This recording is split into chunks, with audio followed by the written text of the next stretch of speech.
Hi, I'm ScrappyFan92, and this is Storytime with Scrappy and Friends. You're hearing my voice, but this was not streamed at the crack of dawn in Harry's time zone. This was pre-recorded at the crack of dawn in Harry's time zone. We're doing something unusual for this episode because we care, and not because I'm too lazy/cheap to just play a bunch of people's audios live. The long-discussed story of the Great Disney Games will be presented in something closer to the fabled podfic format. And much like Excalibur, it took forever to get it moving, and required a lot of English people. This is the first Storytime episode of its kind, the kind of audio drama where the drama wasn't getting the audio ready. 17 actors lent their talents to the 3 chapters, which we'll probably upload in bulk and separately. I would like to thank the talented people at Seas and the guest actors for lending their vocals. Whether the format of this video remains the norm for future installments of this fic remains to be determined. It will most likely not be the norm for other stories right on this show, though we may wheel it out for special occasions. This is a possible one-time thing. We're going to try it and hope you all enjoy it. It's inevitable given our track record, but the audio quality for all of the actors will be all over the place. Mostly on the Seas end. Hey guys, you want to seize my end? If you hated that joke, then I've done my job. I took the liberty of enlisting an audio engineer to give this project some elbow grease. We are very grateful for their help and Harry's help for providing additional editing, which is why we're going to spare a stupid joke at the end of this sentence. We hope you enjoy listening to this, as much as I somehow enjoyed recording for this. Wait. Scrappy, you motherfucker! The Great Disney Games, Chapter 1, Once Upon a Timely Arrival.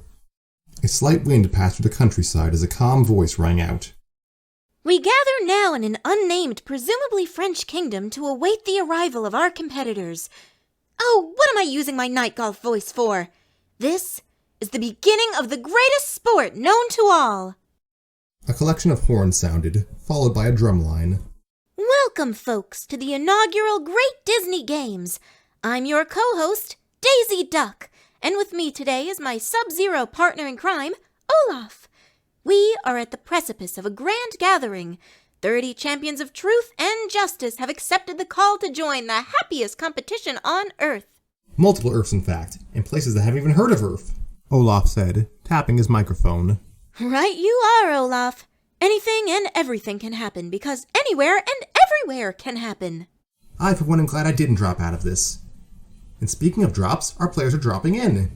Several portals opened in the sky, demarking the waypoints of the champions and their homeworlds. One by one, over 24 figures were about to be spat out of their respective portals, barreling to the cold, unforgiving ground. Daisy turned to the royal drummers. Okay, you all know the drill. Play the march.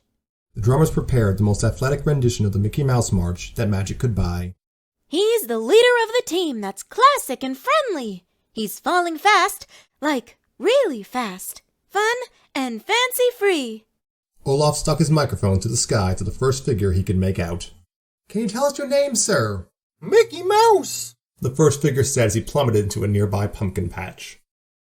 Propping himself up with his gloved hands, Mickey coughed up the splattered rind of a pumpkin and checked his broken vintage Mickey Mouse watch for the time.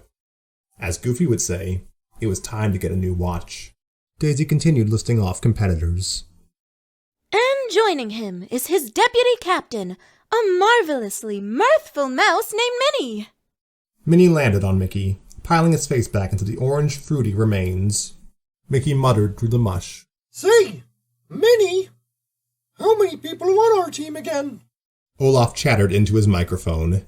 Now to introduce the remaining 13 members of Mickey's team, starting with Donald, Goofy, his son Max, Oswald, Snow White, Alice, 1 out of 101 Dalmatians, and little baby Dumbo. Mickey's eyes shrunk. Oh no! From several portals came a cacophony of screams, Goofy's holler strongest of all. Mickey braced for impact as 8 more teammates landed atop him, Dumbo landing last and hardest. Daisy fiddled with her compact mirror while commentating. Please note that Mr. Dumbo is dealing with an ear injury and cannot fly at the moment, unlike 2 of our other competitors. 2 bug or bug-adjacent creatures floated down, one by umbrella and another by wings. Well, I'll be darned. We all made it in one piece, the umbrella bearer said, the winged creature shrugging at the statement. Pile of bodies, Jiminy Cricket and Tinkerbell. Jiminy Cricket and Tinkerbell, pile of bodies, Olaf said. Max did a head count and frowned. Excuse me, we're short 3 people. Oh, Silly me. Daisy said, looking past Max as if some invisible camera was behind him. 2 of the 3 are already at the castle. Olaf cut in. Also, there's a castle. It's where you're all staying at. But now we have to move on. Daisy said. Why? Max asked. Because we have to introduce the other team. After a word from our sponsors. End of Chapter 1. The Great Disney Games, Chapter 2. In Like Flynn. Don't change the channel. We're back. Daisy declared. The horn players began bellowing to herald the next set of champions as Olaf jostled with joy. Coming from the far-off land of Danville, we have the captain whose brainy head always gets to the point, Phineas Flynn, and his deputy captain of few words and fewer fumbles, Ferb Fletcher. A new portal opened and out came a mattress. Mickey raised an eyebrow, but Daisy's expression keyed him in to wait a bit longer. From the same portal, 2 figures emerged on a rocket-powered surfboard and waved to their opponents below. Making several twirls on the way down, the duo dismounted and checked their watches. All right, Ferb. They should be coming any minute now. More portals opened and a slew of younger competitors fell from the sky. Olaf paged through a sheet of paper to keep track. By my counts, I'm recognizing Dipper and Mabel Pines and... Zack Underwood? The 3 landed on the mattress, Zack being the first to stand up. Clearing his throat, he said, I should have expected this. Hi, Phineas. Hi, Ferb. Is that a dog on 2 legs behind you? It's 2! Goofy said.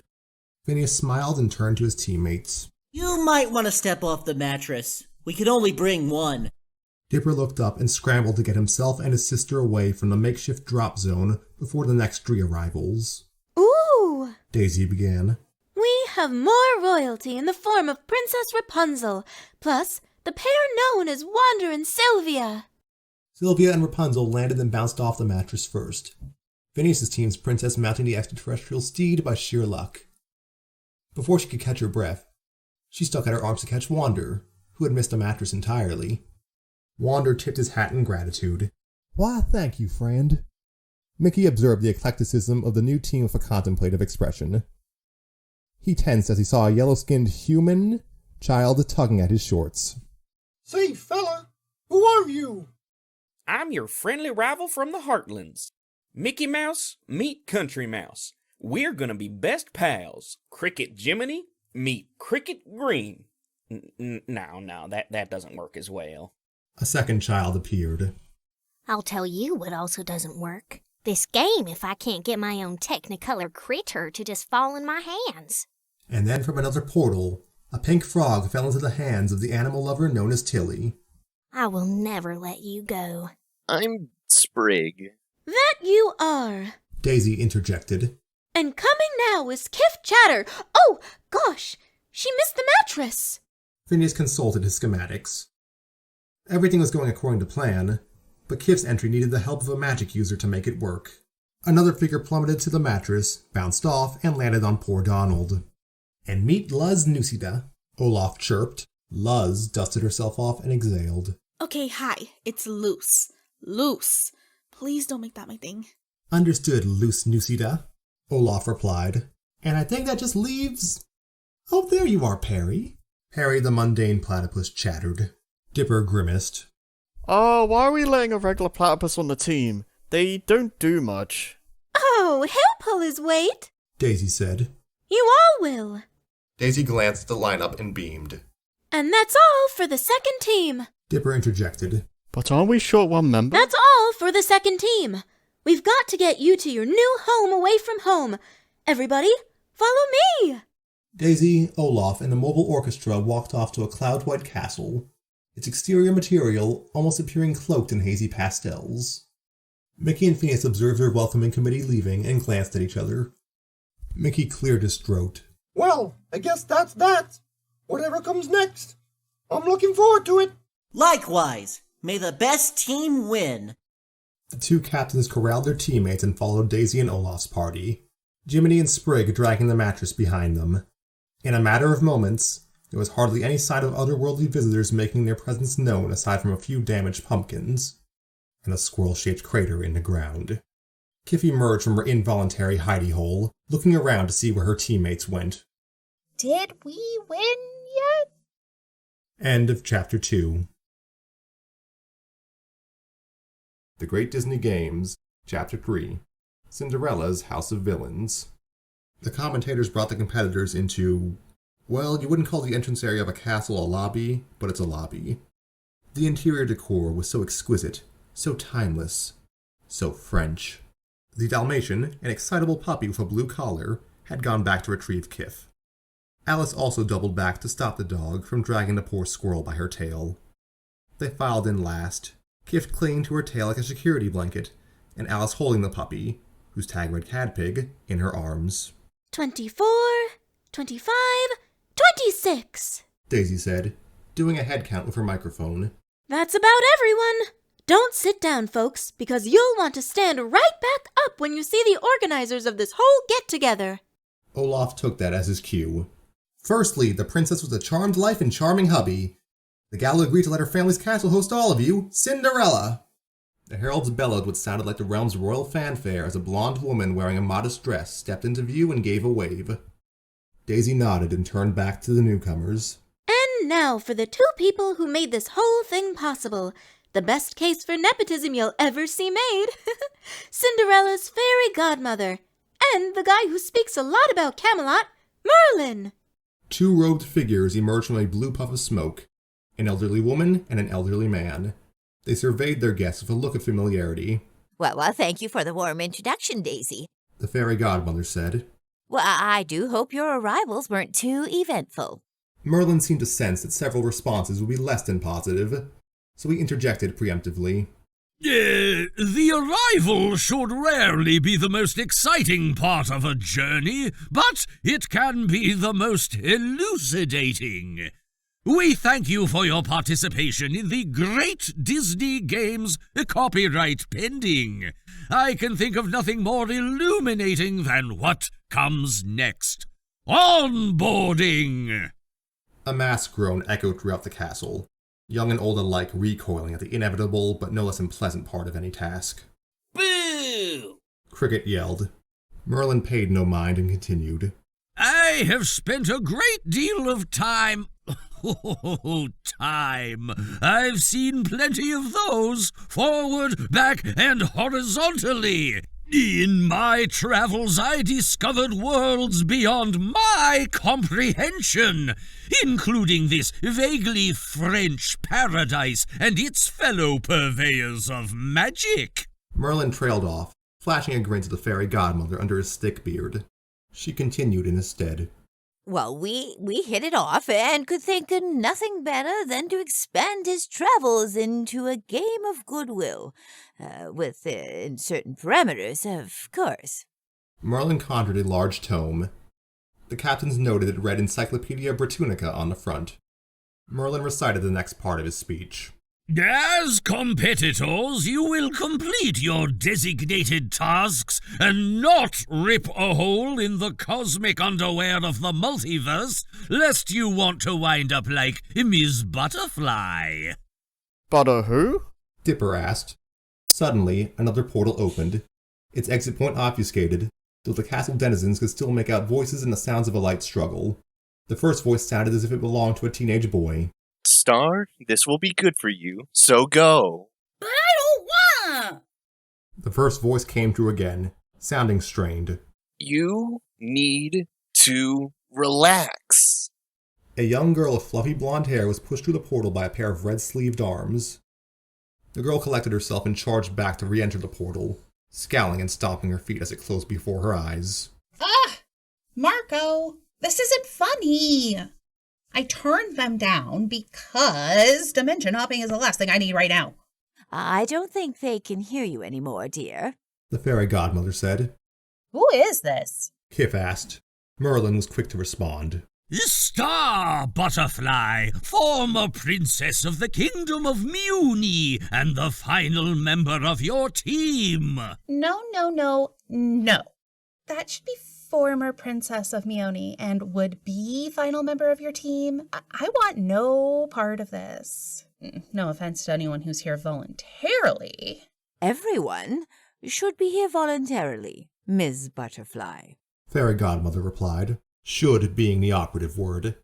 The competitors turned their heads toward the sound of another struggle. The source came in a much more mundane way than Star. A donkey with a rope around her snout was dragged into the room by a couple of handlers. Ah, how nice of you to join us, Mr. Lampwick, Merlin said, taking note of Jiminy's thunderstruck expression. It was quite difficult tracking you down. Merlin paused to allow the donkey to let out a string of muffled brays. Cadpig cocked her head. She could parse the intricacies of animal speech from most species back home, so understanding the donkey was easy. But something about this one's cries was different. They carried a distinctly human accent, a very strained one at that. I suppose we've drawn out the suspense enough, spoke Merlin. Time to fill out the remaining ranks! 2 mice, much smaller than Mickey and Minnie, scurried into the room, startling Goofy. Gorsh! Rodents of unusual size! Everything is relative in the great Disney games, Olaf said. These lovable creatures are Jack and Gus, loyal teammates to you and family to me, Cinderella said. Don't take them for granted. They're exactly what you need. Olaf, looking oddly satisfied with himself, engaged in a midday stretch. Well, that should cover everyone. Cinderella cleared her throat. I believe we aren't actually done yet. There's a surprise. Ooh, I love surprises, especially when I don't expect them. I certainly was not expecting this, Cinderella said with a grimace. Fairy Godmother took over. Take heed, for the 30 heroes we gathered are merely the heroes we gathered. Well, what's a story without a good opposing force? Merlin and the Fairy Godmother muttered some joint spell, and 15 figures were made visible, taking the other teams aback. Olaf steps forward as if he suddenly remembered. Introducing our villain team, captained by ex-Empress Yzma with her deputy Kronk. We have another captain, Captain James Hook, who's a captain but not the captain of the team and insists we call him captain. Also, enemy to animals everywhere, Cruella de Vil. Cadpig snarled at the mention of the fourth name. Alice struggled to contain a puppy in her hand, and she could feel a sudden heat next to her ear. Tinkerbell was floating by, and her aura, demeanor, everything seemed to be genuinely burning at the sight of the villainous captain who wasn't the captain. Olaf continued. 2 crocodiles owned by a diamond thief, Brutus and Nero, make their way to the fray. I wonder if they like jazz. Second richest duck in his world, Flintheart Glomgold, and mad scientist Megavolt join us as well. Not to be outdone, Mr. Willem Viceroy III, Dr. Draken, and Dr. Heinz Doofenshmirtz are here to provide Megavolt company. Intergalactic Conquerors provide our next career category with Lord Hater and Commander Peepers. Complementing our sci-fi is a bit of magic with Hildy and Grim Gloom from the outskirts of Jollywood. Sylvia scanned the lineup and felt a reflexive urge to punch. Hater and Peepers engendered that kind of response from her on a regular basis, but the company they were placed with emanated a comparable malicious aura. Most of them did, anyway. Some of the mad scientists seemed a little annoyed to be here. Another, the Viceroy fellow, just seemed bored. Merlin walked into the center of the 3 teams, observing the discomfort on several of the heroes with a solemn expression. I understand that there is some consternation among you. 2 teams didn't expect card-carrying ne'er-do-wells walking around, especially for those who have an established history. He gave a nod to Tinkerbell, Cadpig, Wander, and Sylvia.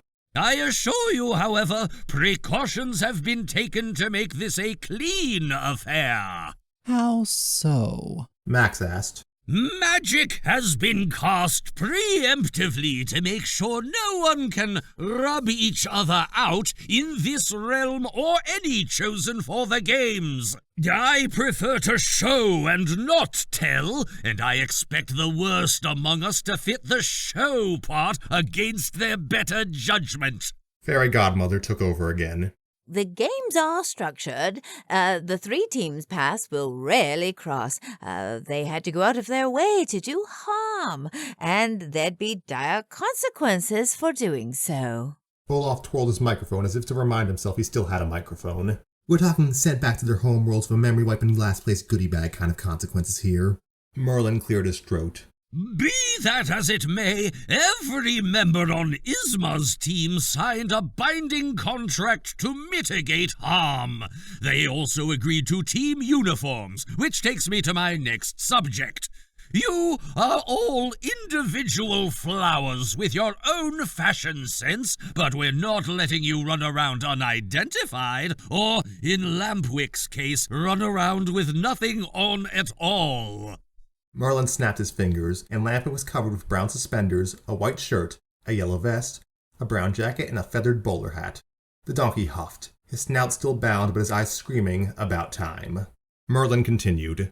Apologies for the delay, my boy. I filed clothes for you as an opening ceremony task. The rest of you, be standardized. A flash emanated, and when the light faded, the 45 competitors were draped in simple jerseys, thrown over whatever clothes they already had on. Mickey looked down and saw he was bedecked in a jersey that was a slightly different shade of red than his shorts. Most of his team followed suit.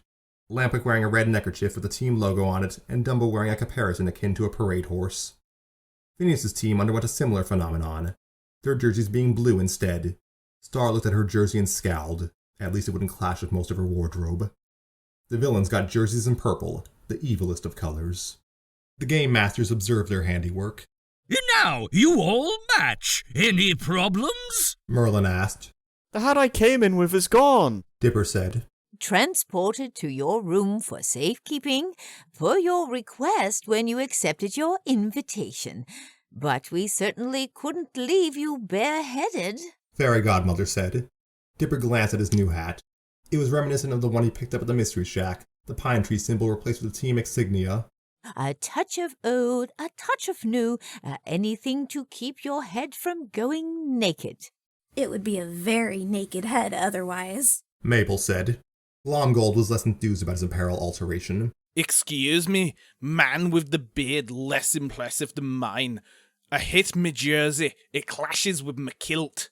All non-constructive comments can be placed into our handy-dandy feedback box, Olaf said, modeling a crude cardboard box with his stick hands. That's no attempt at the quip by the by, Fairy Godmother said. We're running over schedule and need to explain your first mission. Every team is filled, but there are a number of support staff that make the games what they are. Your first task will be to locate them. Merlin surveyed the restrained resolve of the competitors and smiled. We understand that you all have many questions about the nature of your unorthodox vacation. They will be answered in time as we progress. We'll all be quite familiar with each other when all is said and done. Cinderella's staff will escort you to your rooms, which we have outfitted with a handful of contemporary amenities. Please don't try to pull rank on the locals with your modern bathroom plumbing. After breakfast tomorrow, we will prepare your parties for the task ahead. Mingle with your teammates, stimulate your brains with a crossword puzzle, and sleep away the existential dread you may have. Tomorrow will bring more. End of Chapter 3.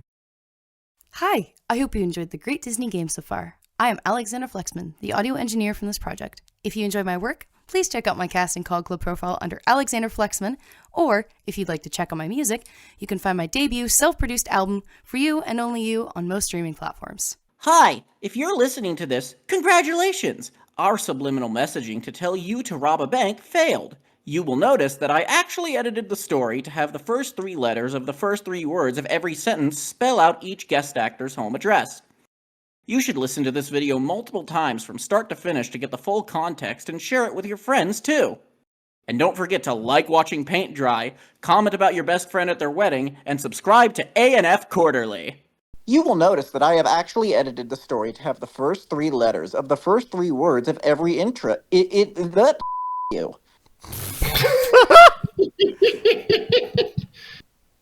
You know, I mean, The Darker Knight is basically the Finnegan's Wake of fanfiction.